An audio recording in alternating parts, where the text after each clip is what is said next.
ಇನ್ನು ಕಾಂಗ್ರೆಸ್ ಮುಖಂಡ ಬಿಕೆ ಹರಿಪ್ರಸಾದ್ ಕೂಡ ಮಾತಾಡಿದ್ದಾರೆ. ಷಡ್ಯಂತ್ರ ಇರೋದು ಸಹಜ, ಇದೆಲ್ಲ ಎದುರಿಸಲೇಬೇಕು ನಾವು.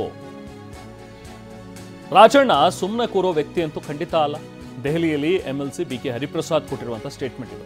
ಕೆಲವು ವಿಚಾರಗಳಲ್ಲಿ ಹೈಕಮಾಂಡ್ ತೀರ್ಮಾನ ಅಂತಿಮವಾಗಿರುತ್ತೆ. ಬಹಿರಂಗ ಹೇಳಿಕೆ ನೀಡಿದಾಗ ಹೈಕಮಾಂಡ್ ಪ್ರವೇಶ ಮಾಡುತ್ತೆ.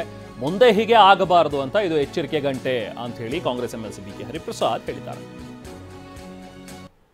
ನೋಡಿ, ರಾಜಕಾರಣದಲ್ಲಿ ಷಡ್ಯಂತ್ರ ಇರ್ತಕ್ಕಂಥದ್ದೇ ಸಹಜವೇ.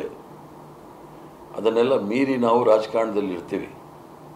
ಅದರಲ್ಲೂ ಸಹ ದುರ್ಬಲ ವರ್ಗದವರು, ಅದು ಪರಿಶಿಷ್ಟ ಜಾತಿ, ಪರಿಶಿಷ್ಟ ಪಂಗಡ, ಹಿಂದುಳಿದವರು, ಅಲ್ಪಸಂಖ್ಯಾತರು ರಾಜಕಾರಣದಲ್ಲಿ ಇರಬೇಕಾದ್ರೆ ಈ ಷಡ್ಯಂತ್ರಗಳನ್ನ ನಾವು ಎದುರಿಸ್ತಾನೆ ಇರಬೇಕಾಗುತ್ತೆ. ಇದು ರಾಜಣ್ಣವ್ರಿಗೂ ಸಹ ಒಂದು ಪಾಠ ಅಂತ ನನಗನ್ಸುತ್ತೆ. ಅವರು ಸಹ ಸುಮ್ಮನೆ ಕೂತ್ಕೊಳ್ತಕ್ಕಂಥ ಜಾಯಮಾನ ಅವ್ರದ್ದಲ್ಲ. ನಾನು ಯುವ ಕಾಂಗ್ರೆಸ್ ಕಾಲದಿಂದ ನೋಡ್ತಾ ಇದ್ದೀನಿ ಅವರ ಸುಮಾರು 50 ವರ್ಷದಿಂದ.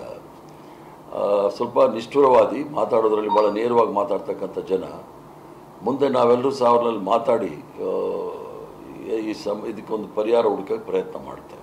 ಕೆಲವು ವಿಚಾರದಲ್ಲಿ ಹೈಕಮಾಂಡ್ ತೀರ್ಮಾನವೇ ಅಂತಿಮವಾದ ತೀರ್ಮಾನ. ಕೆಲವು ಆಂತರಿಕ ವಿಚಾರ ಬಂದಾಗ, ಬಹಿರಂಗವಾದ ಹೇಳಿಕೆ ಕೊಟ್ಟಾಗ ಹೈಕಮಾಂಡ್ ಮಧ್ಯಪ್ರವೇಶಿಸ್ತಕ್ಕಂಥದ್ದು ಮೊದಲಿಂದನೂ ನೋಡಿದ್ದೀವಿ. ಮುಂದೆ ಬರ್ತಕ್ಕಂಥ ದಿನಗಳಲ್ಲಿ ಒಂದು ರೀತಿಯ ಎಚ್ಚರಿಕೆ ಗಂಟೆ, ಯಾರೂ ಸಹ ಶಿಸ್ತಿನ ಚೌಕಟ್ಟನ್ನು ಮೀರಬಾರ್ದು ಅಂತೇಳಿ ಒಂದು ಸಂದೇಶವನ್ನು ಕೊಟ್ಟಿದ್ದಾರೆ.